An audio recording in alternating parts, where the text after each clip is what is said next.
Le dollar américain, la monnaie la plus surveillée au monde, traverse une période très difficile. Il s'apprête à enregistrer sa plus forte baisse depuis plus de 3 mois. Le dollar est en baisse depuis janvier 2025, comme je l'ai mentionné dans mes vidéos précédentes, vous vous en souvenez peut-être.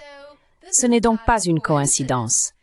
La chute du dollar soulève des questions plus profondes sur la politique mondiale, le commerce et même le rôle de l'Amérique dans le système financier international. Alors que les banques centrales se préparent à des réunions cruciales dans les prochaines semaines et que Washington reconsidère sa politique économique, l'évolution du dollar est plus incertaine qu'elle ne l'a été depuis des années. Le dollar américain se négocie actuellement à ses plus bas niveaux depuis 2 semaines.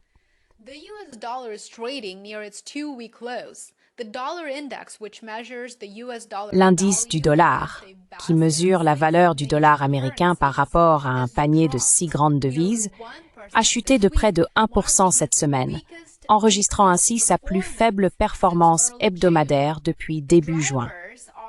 Les causes sont un mélange d'anticipation, de géopolitique et de réajustement des marchés.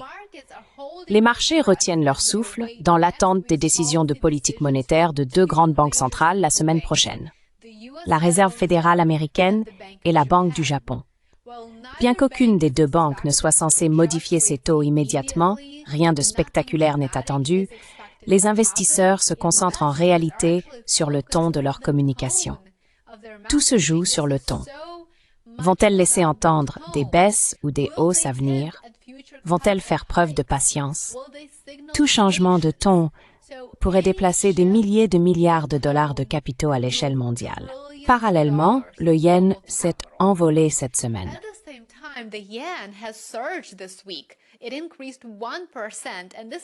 Il a augmenté de 1%, ce qui constitue sa meilleure performance depuis mai.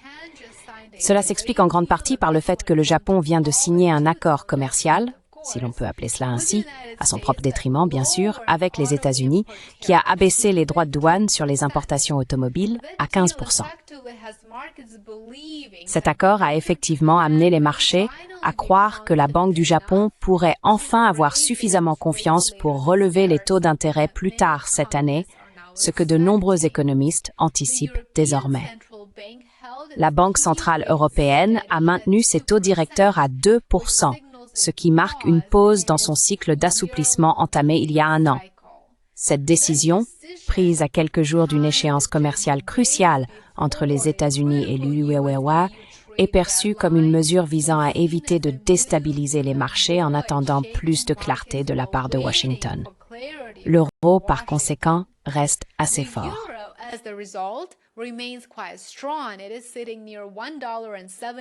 Il se situe autour de 1,17 $ et bien sûr, c'est juste en dessous de son plus haut niveau depuis 4 ans, atteint plus tôt ce mois-ci. Il a augmenté de plus de 13% rien que cette année, croyez-le ou non, et bien entendu, il est soutenu par un affaiblissement du dollar. À Washington, le sort du dollar est également influencé par une relation exceptionnellement tendue, et c'est quelque chose que je ne peux m'empêcher de mentionner.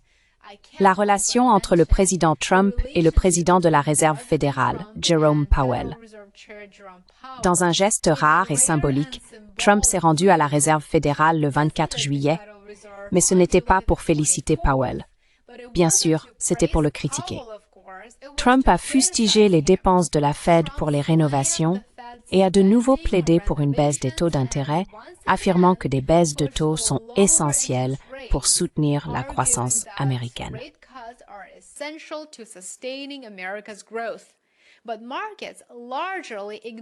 Mais les marchés ont largement ignoré sa visite à la Fed. Ils n'ont pas réagi. Ils l'ont essentiellement balayé d'un revers de main. Il semble qu'il y ait aujourd'hui beaucoup moins de réactions à ce que Trump dit ou fait. Au final, tout le monde comprend que la visite de Trump à la Fed relevait davantage du spectacle que du fond.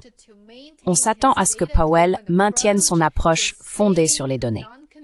Il reste non engagé sur les baisses de taux, tout en affirmant que la Réserve fédérale est très flexible, qu'elle va le rester et qu'elle agira en fonction des données économiques. Cela correspond tout à fait aux attentes des marchés. La Fed devrait probablement maintenir son taux directeur entre 4,25 et 4,5%. La grande question maintenant est donc, pourquoi le dollar baisse-t-il? Que se passe-t-il avec le dollar américain?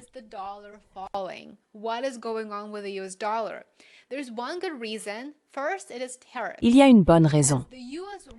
D'abord, ce sont les droits de douane. Alors que les États-Unis augmentent officiellement les taxes à l'importation pour protéger leurs industries nationales, cela crée une pression inflationniste et freine la croissance intérieure. Ironiquement, cela renforce l'argument en faveur d'une baisse des taux, ce qui affaiblit le dollar. Il y a une deuxième raison que j'aimerais également évoquer. Le deuxième facteur, c'est le sentiment. Un dollar plus faible rend les produits américains moins chers à l'étranger, ce qui stimule les exportations. Bien sûr, cela augmente les exportations, et cela pourrait constituer une victoire à court terme pour l'agenda commercial de Trump. Certains responsables laissent même entendre que cela pourrait être stratégique. Le secrétaire au commerce, Howard Lutnick, a déclaré la semaine dernière qu'une baisse du dollar, je cite, « pourrait annuler complètement les droits de douane ».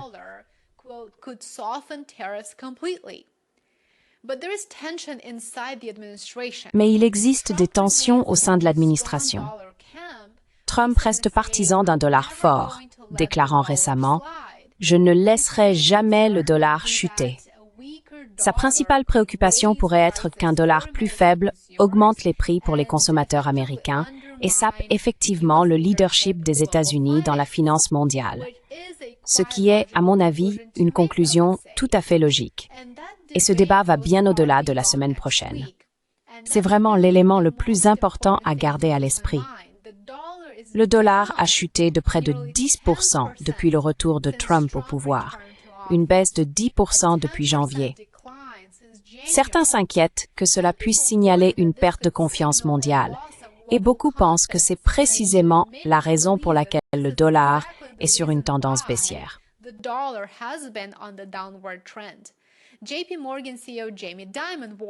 Le PDG de JP Morgan, Jamie Dimon, a averti que si les gens décident que le dollar américain n'est plus la devise de référence, cela deviendra un problème. Eh bien sûr que ce sera le cas. NBC Group affirme que les craintes d'une chute à long terme du dollar sont exagérées. Bien que les investisseurs spéculatifs puissent être baissiers, les flux de capitaux réels, selon eux, continuent de favoriser les actifs américains. Et Apollo Global Management estime qu'une fois les tensions commerciales apaisées, la demande pour le dollar américain et les obligations américaines reviendra. Cela reste à voir, bien sûr, car la tendance est clairement négative et il n'y a pas vraiment de signes positifs ces derniers temps. Même au sein de l'équipe de Trump, les avis divergent.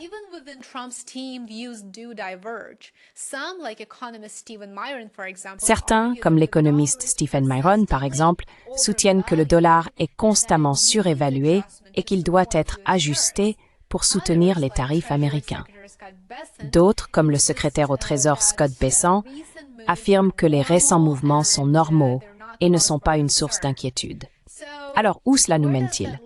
La chute actuelle, assez spectaculaire, du dollar pourrait n'être qu'une réaction à court terme à l'incertitude politique et à l'évolution des attentes. Cela me semble toutefois peu probable. Je dirais qu'il s'agit plutôt du reflet d'une réévaluation mondiale plus vaste et plus complexe. Une réévaluation façonnée par le commerce, les revirements de politique économique, les banques centrales, les tensions politiques et le sentiment des investisseurs.